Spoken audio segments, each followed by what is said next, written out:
Majelis Ulama Indonesia akan menerbitkan undang-undang tentang LGBT ini, ya, supaya diberikan hukuman yang membuat orang itu takut dan jerah terhadap ini. Kok begitu susahnya? Salah satu faktornya adalah karena ada 37 LSM tadi, salah satunya yang menolak. Bahkan ada salah satu menteri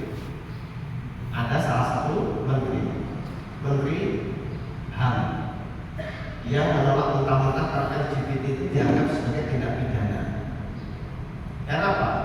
LGBT itu hak privasi orang, sehingga tidak boleh kita mengatur hak asasi manusia. Itu melanggar hak katanya. Alhamdulillah, dia akan melawan kalau ada orang yang mengkriminalisasi pelaku LGBT. Jadi LGBT bukan tindak kriminal, itu adalah hak asasi manusia. Tuhan pun tidak boleh mengintervensi hak privasi orang katanya. Itulah negeri kita. Ya wajar karena dia bukan orang Muslim. Si gay itu kan orang kafir ya. Dia agamanya Hindu ya. Hindu apa bukan? Yang dari Papua itu termasuk yang menolak mentah-mentah. Padahal dalam pandangan Islam LGBT, ya. Bapak-bapak besok ya LGBT dan LGBT itu adalah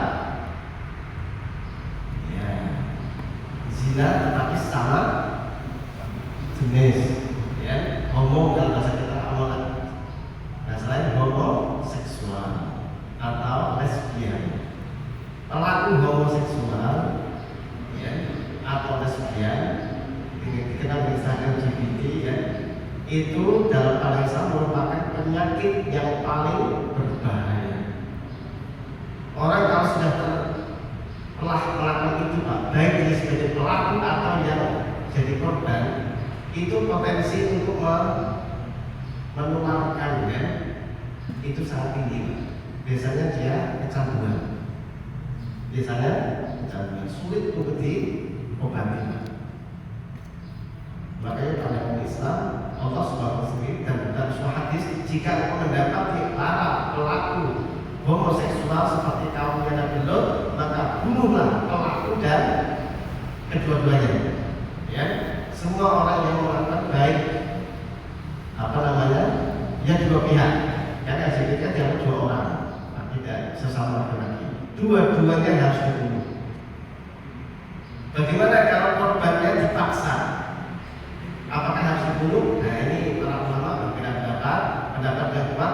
Kalau korbannya ini adalah diperkosa, dia melakukannya itu karena dipaksa, maka dia tidak terkena hukuman mati. Yang dihukum mati adalah yang pelakunya itu, yang memaksa itu. Tapi kalau dua-duanya suka sama suka, berbuat homoseksual itu suka sama suka, maka dua-duanya wajib dibunuh. Berita yang sangat tidak mengenakan yang baru beberapa bulan yang lalu, ya, salah satu oknum tokoh, ya, seorang penghafal Quran, bahkan dia yang memberi sanad kepada para hafid-hafid yang ada di negeri kita di Indonesia. Dia orang Mesir aslinya, dia menetap di Indonesia beberapa tahun, bahkan ikut menjadi salah satu juri tahfidz Indonesia di televisi, ya. Orangnya ganteng, kalau nggak salah pernah datang juga di masjid ini, di masjid kita, masjid Fatul Bersama, ya, dan memberikan sanad kepada para Al-Quran di protokol juga, ya. Ternyata, ya, alhamdulillah, dia termasuk salah satu pelaku LGBT.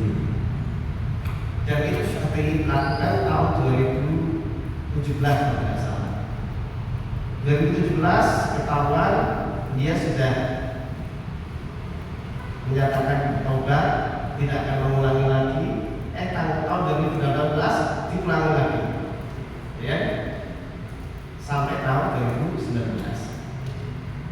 Kemudian korbannya, para santrinya ini ada yang berani buka suara melaporkan, ya.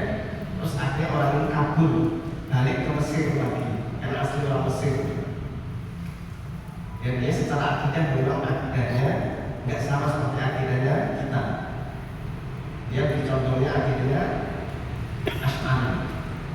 Asy'ari dekat dengan Sufi atau Syiah, ya.